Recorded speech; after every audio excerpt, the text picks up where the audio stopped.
Well, welcome back. Welcome back to part 2 of the Deutsche Goldmesse. Hope everybody enjoyed lunch, had a good morning session here.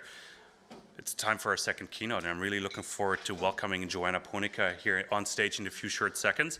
She's an absolute rising star in the mining industry, and she's a geologist by trade, so it might be a bit more technical, but we're going to learn where the next discoveries are going to come from. She runs Equivest together with her partner, and they've been selected by the BHP Explorer program, so they're getting funding from BHP to support the exploration work. Phenomenal knowledge. I've known her for a number of years now. It's the second time she's speaking at Deutsche Goldmesse, and I'm excited that the room is full, and your tummies are full too, I hope. So I hope everybody grabbed a cup of coffee as well. Joanna, it is so great to have you on stage. We're really looking forward to it. There's the thing.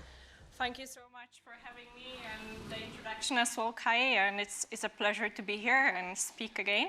And I'm also European, so it's great to see more European investors in this sector. And today I will be talking about what could be the next decade of discoveries and where they're going to potentially come from. We'll be talking a bit of technology as well and innovation in this sector. And as you heard already, we are part of BHP Explorer program this year, and that's the area we're focusing a lot. And I know there's also investors and mining companies in this sector, and exploration is already so risky, so innovating in exploration, and especially doing early stage exploration, that's another ball game when it comes to funding. And we definitely see this across the sector. But I think it will be interesting learnings today, and I'm very glad to be here and look forward to discussions after the presentation as well.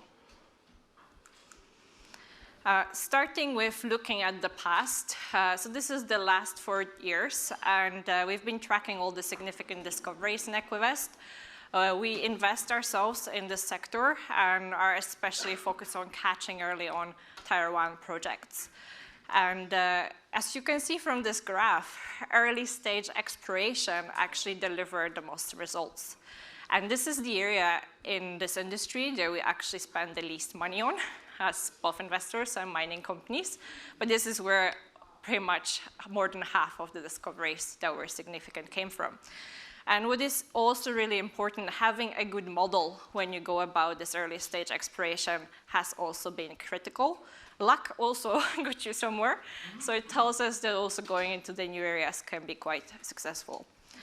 And as I mentioned, it's really good to see some capital in the sector finally in this area. So for instance, BHP is actually funding explorers to really focus on that part of the exploration with the Explorer program. And again, when we're going to look at exploration and try to understand it better, it's good to look at some of the statistics. And I always struck how much we actually spend on exploration. And it's $14 billion per year. Half of that's spent by junior exploration companies. That is a lot of money. If I think about this as a geologist, that's a lot of money to drill really good targets. And I think we definitely have an opportunity to improve in this industry. 1 out of 1,000 is also a terrible number that is being used quite often in this industry. That's our success rate. My background is both mining and oil and gas. In oil and gas, we have 1 out of 3 success rate. So there's a remarkable difference. And I don't think all of it comes from technology. It also comes from the ways we're working and the type of prospects that we're targeting. And a lot of you are investors here, probably looking at press releases every day, trying to find the next discovery. And I do that myself as well as geologist, and I always ask myself the question, are we drilling in the right places? And I get this gut feeling that we don't when I go through that process, that a lot of targets are maybe not the most optimal, but it's always really good to look at the data. In 2022, we looked at nickel exploration in Australia. This was way before the nickel price crashed, so actually 60 prospects were drilled that year targeting nickel exploration. And we didn't do actually very extensive work when analyzing those prospects. We just looked at 3 simple screening factors that we used when scoring those prospects. And they were basically factors that can help us to predict where major tire discoveries can be made when it comes to the nickel prospectivity. And from that screening, we actually ended up with only 4 prospects that we found were attractive and had attractive properties to be worth targeting or investing. And from that, we had one small discovery that emerged, Tire 2. I think it has a potential to grow bigger. Maybe if companies start drilling a bit faster, they've been moving quite slow on that property.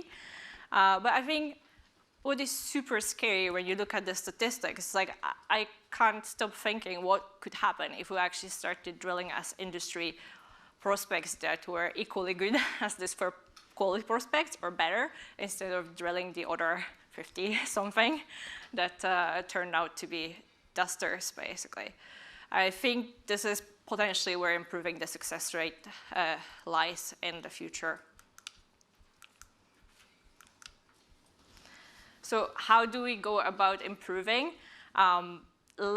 Actually, more or less a year and a half ago, me and my partner in Equivest, we couldn't stop thinking about it, because just looking at the study of nickel exploration, you just go and think, okay, we have to do some change and we have to improve as an industry. And we started thinking what would the perfect recipe for improving look like. It's been a long process, but it's a good place to start already is actually in oil and gas exploration, where something called exploration success equation has been previously researched. And there are 3 areas that you really want to focus on when going about improving your exploration process. So these are actually free tips as well for some of the exploration companies sitting in here today. And as investors, you can also think about in your assessment process what is maybe worth looking at. And it's people, processes, and property. So actually 3 simple things, 3 Ps. And if you have amazing people and really good processes, how you go about your exploration, you still need to have these people and processes in the right place. And I think sometimes we see teams in this industry that are brilliant people and have good process, but maybe they are late in the cycle and the great property is gone. And when you do that, you should expect no discoveries and value destruction. So thinking about being in the right place, securing the right property is absolutely critical. When you have property and processes, but maybe your people are not as good, you still can get moderate results. You might, over the time, start narrowing down on that Tier 1 discovery that is hiding on your property, but it might take a while.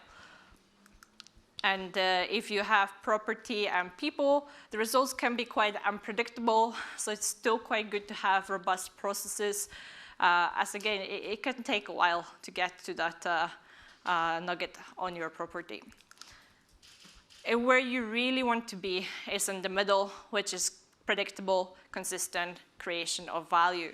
And it's something that is quite difficult to achieve in this industry, especially when it comes to funding and cyclicity, to be innovating in the space. And oil and gas industry faces the same problems. So if we were to focus on these 3 areas today, with also modern technology, how we would go about that process. And this is how we went about it in Equivest. You can also think how you would go about it. I think there's many ways to do that, but we identified these 3 areas as the most important for us. My partner is data scientist, so I'm geologist.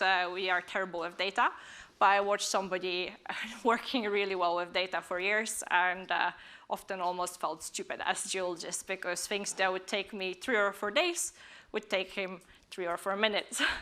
So there is a lot of improvement to do by bringing data science into our industry. And machine learning, AI, you probably all heard about it right now. It's starting to make its way into this industry. Venture capital is coming in. And I also use it. I love it. But I don't think it's a silver bullet. I think a lot of companies is going about selling it as a silver bullet. It's a part of your toolkit that is going to make you faster and allow you to sieve through more data sets more effectively. But I think there's other important pillars that I'll talk about as well that we need to be focusing on. And I know this is topic a lot of people are interested, and you might yourself even start looking at some of those investments. There's a really huge amount of startups in this space and mineral exploration. But before we sort of dive in on how does it work, and it's actually not the black box, it's quite simple. It's worth to actually, I just want to ask you a question. Do you know how do geologists go about identifying new prospects today if they're going to come up with a new idea? Is anybody wanting to have a go? Here we go. Are they using new Earth observation data sets or new Earth observation sensors that have been released in like the last 10 years? Yeah, there's a lot of new sensors coming out, so they use them as well. But do you know how they sort of go about finding a new opportunity or new idea? With a hammer? Yeah, that's one of the ways, actually. That's a good one. Any other takers? Talking to other geologists. Yeah? The library. Library. Okay. I like the answers because actually a lot of them is very correct. And it's actually a very time-consuming process. And I personally find a lot of this is because there is friction between you and the data and the tools, because there's huge amount of data, there's huge amount of information, and as a person to see through that data and connect all the patterns is extremely difficult. And I only know a few people that are really good and fast at this at the same time. And this is where actually technology can help us. And this example just shows 6 different layers of geological data that we would have to look at as geologists.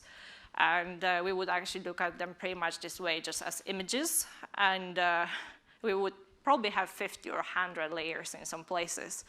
And if you start working across an entire country or continent and looking at 50 images next to each other, it starts to get a little bit crazy, to be honest, and it's not easy to identify targets.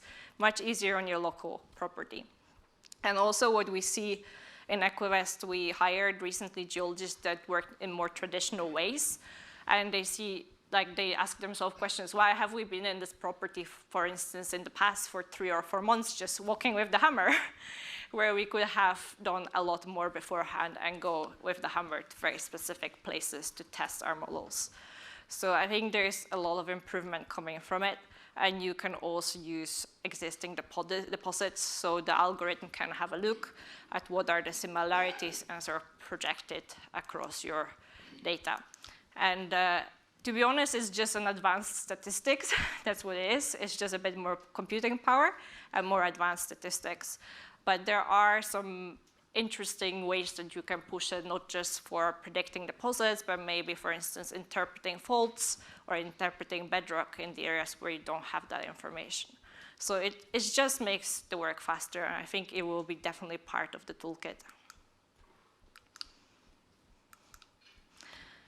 And as there's so much machine learning and AI showing up right now, and I think a lot of these companies is going to be growing bigger, we focus actually a lot on still going back to basics and understanding our mineral systems. What I mean by that is when, let's say, copper porphyry gets formed, there is certain set of processes that had to happen in that location to form that deposit. And it's actually our understanding of what those processes were is very poor in the industry. So there's a lot of really cool work and research that's been happening in those spaces to understand like what processes have to operate in space and time to form a large deposit. And I think this goes back to property, people and processes. You want to be in the right place before you start putting all the machine learning, AI, and all the people on that property.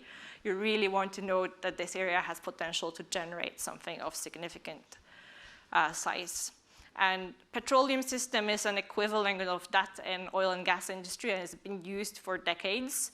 And I would say in a similar format, mineral system is slowly making its way into mineral exploration.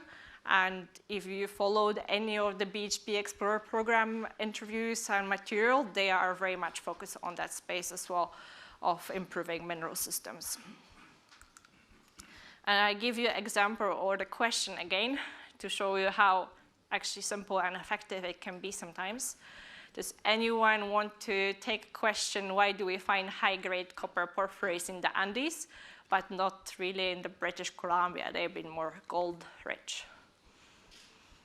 Any takers? Any geologist takers? Okay. Now I'll try to explain, see if we can get the light source. No, we don't have one, no. Okay, you can hopefully see it. So in this picture we have oceanic crust going under continental crust, and this is a typical setting where we get the copper porphyries. And at the very top of that yellow there is a green blob, and that's your porphyry deposit, rich in copper.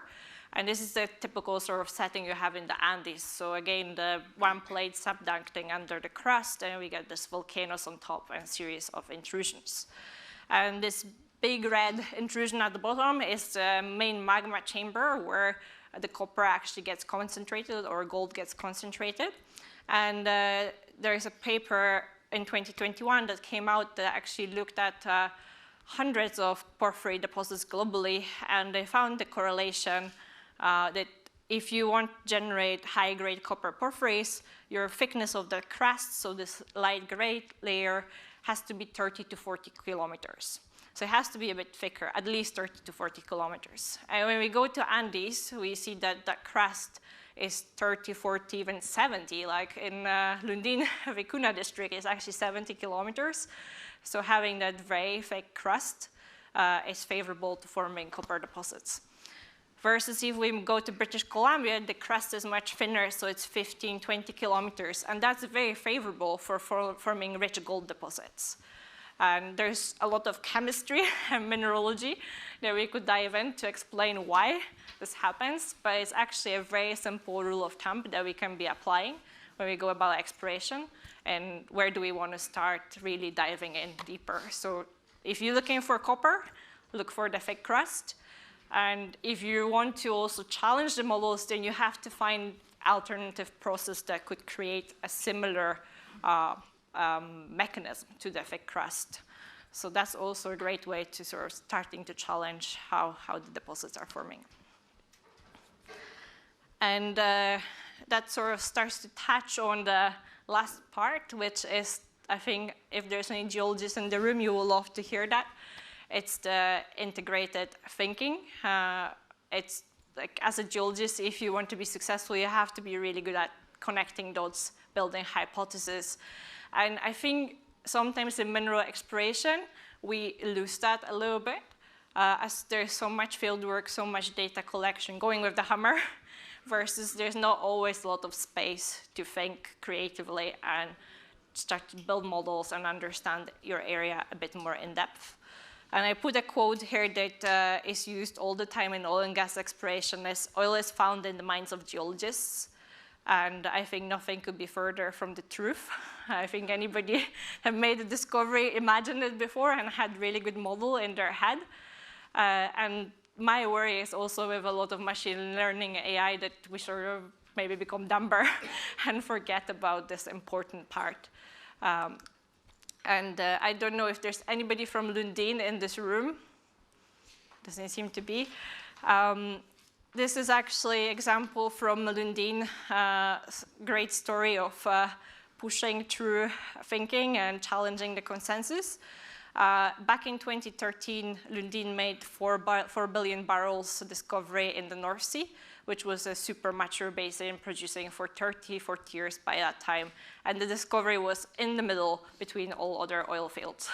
So there's something that Lundin does well across both oil and gas and mining, that they tend to make this major discoveries every few years that is very different from other explorers. And I think to replicate this success across both industries, it's worth asking, what are they doing right? And when it comes to this example, what we see here, it's in this pinkish colors at the bottom, is a major basement high. And on the side, we have mature source rocks. And that high was actually drilled by 3 wells before Lundin found the 4 billion barrels. And all these 3 wells were dry. So entire industry in Norway said, well, okay, there's nothing there, nothing to be found, it just doesn't work. So Lundin went back and was, okay, this is actually, like, it should work. We have quite good models why it should work. So they went in and drilled 100 meters away from Total well drilled in the 80s, and they found 4 billion barrels. So it takes some guts to go against the consensus, and I think it's quite brave to go into the area that's been tested by others and nothing's been found. And I think it shows us that you have to think very differently. And they've been extremely good. I've been partnering with them on several projects in the North Sea. They've just been working completely different than everybody else. They prioritize creativity. They've been coming up with the ideas. So it's definitely something that that organization's been historically really good at. And I think when we look at these three elements, I think it's something super critical.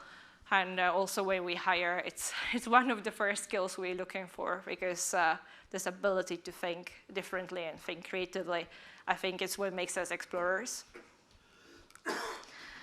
And Equivest is still at the startup stage, so we own company 100% between me and my partner. And we've been taken into BHP Explorer program this year, which if any of you explorers in this room are thinking to apply to, I 100% recommend it. It's an incredible program. I think it's incredible to also see this sort of funding and support coming to exploration sector from a major company. And companies that have been last year, a lot of them is moving forward with BHP and doing more exploration work on the ground. So it's a really, really good program. But come with bold and big ideas, for sure. We also grew our team to 7 geologists and data scientists in the last few months, and done quite a big prospectivity study in Finland, where we recently secured 1,000 kilometers square of lithium and copper assets, and we have partner on the ground already starting work on those projects.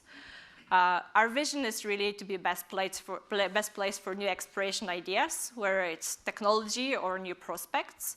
And we actually don't want to do any work ourselves on the ground, so we really rely on good partners and companies that we can put these ideas in and that they can take it forward in terms of operations.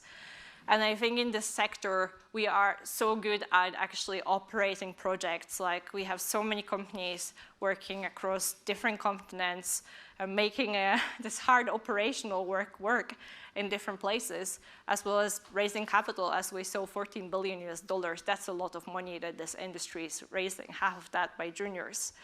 I think what we're just missing is directing this capital into the right places to sort of start competing with this 1 out of 3 that we see in the oil and gas industry. I think we need to move that needle, and that will actually transform this industry one day. And thank you for your time. And I know I'm talking about the least fundable part of the exploration again, especially the last 2 years been really difficult. But we're pushing through, and we're focusing on bringing the change. And if anybody wants to be part of it, I'm really open to ideas. And yeah, I'll open for questions now.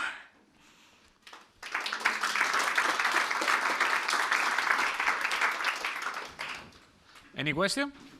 Oh, we have plenty of. Come on, Graham.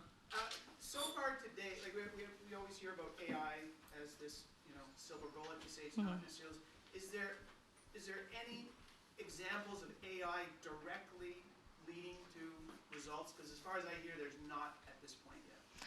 I wouldn't say we've seen Tier 1 discovery emerge from AI yet. We've seen a lot of mineralization, but so we see from the normal drilling. And again, like, I think we will see, it will happen, but I actually don't think it's going to be silver bullet. It's just going to be something that's going to make our work faster, more efficient, and I'll analyze more data. But you still need these other pillars. It's so many actually machine learning projects right now done on properties that you can just apply mineral systems, and you can see that this will never produce a large discovery. We're wasting computer power, brain power, processing all the data to find maybe some small mineralization on that project. That's probably not the way to go. So just quick follow-up. So does that mean that the AI industry itself is overselling what they have? Or? I think maybe I'm wrong, maybe one day it's going to be amazing. Like the technology progress is fast, right? So it's also changing rapidly. But I think, yeah, you definitely need to oversell if you're going to raise venture capital money. And I think we've seen a lot of that happening in that space recently. So. Yeah. More questions? Pete? Maybe another one on AI. It's only as good as the train material that you have. The deposits that are there now, which BHP or Rio Tinto, are they open to share all that information? I think a lot of the information is public already because we have public databases and you can use the public data sets and the deposit is there so you can see what it looks like. So that's your training data. But also if you talk to data scientists and you tell him like, okay, I have 40 major nickel deposits, they're going to tell you, I need like a few thousand. So we also like to really make use of those models. So we're also trying to push and see like what else can we do to make those models a bit better. Mm-hmm. More question? Yep. Excuse me, I'm not sure if you can answer it, but did you discover snowline, and at what point were you convinced this is going to be a major?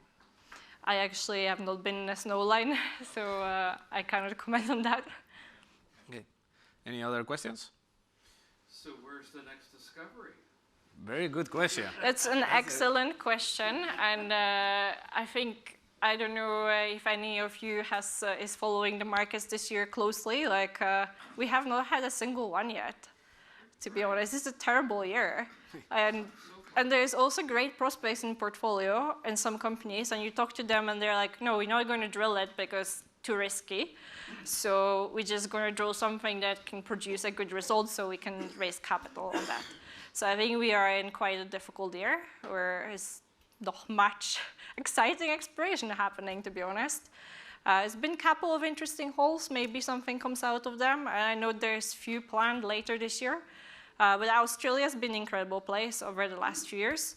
If you actually look at this, the 4 years of exploration, if we plotted where the discoveries came from, I think half was Australia and 70% were Australian listed companies. So the Canadians in this room, you have to maybe look at what they are doing right. They've been a bit more aggressive in challenging some ideas and testing new targets. So I want to make a question. What do you think is what's the cause of the difference between such a difference between Canadians and Australia?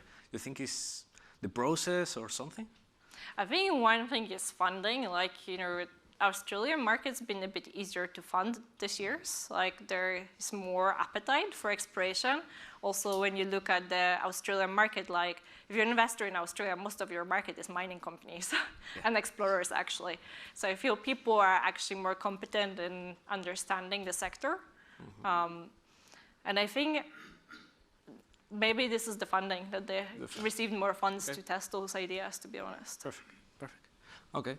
Guy? I have one as well, if I may ask. Joanna, what's the most cost-effective exploration method? And especially you talk about funding, a lot of juniors have like maybe 2 million in the bank. What should they focus on? If you have 2 million in the bank and you need to make tier 1 discovery, okay.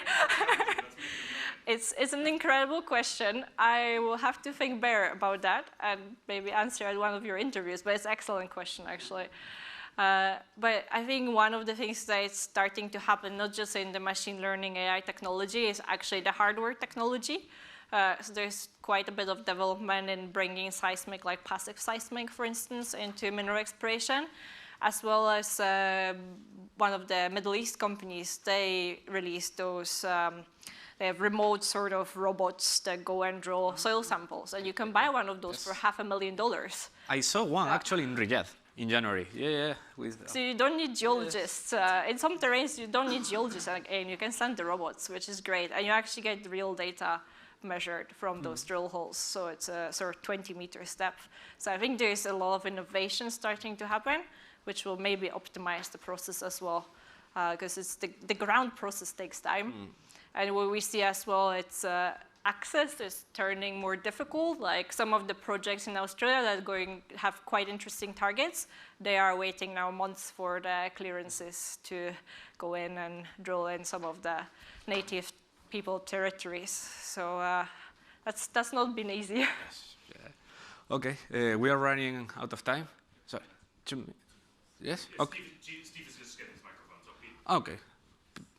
So maybe a question for the retail. If we see a nice headline with, I don't know, whatever medal you want, what are you looking for in the news release to say you kill it, or this is something that can be something, is with the twin hole, yeah, okay, we can see Yeah. it. From your perspective, what is some of the key things you look for? Definitely looking for high-grade intercepts. Like that's something common about large discoveries and large systems. And definitely checking that it's not a twin hole or a resource infill that is not characterized as a resource infill very quickly.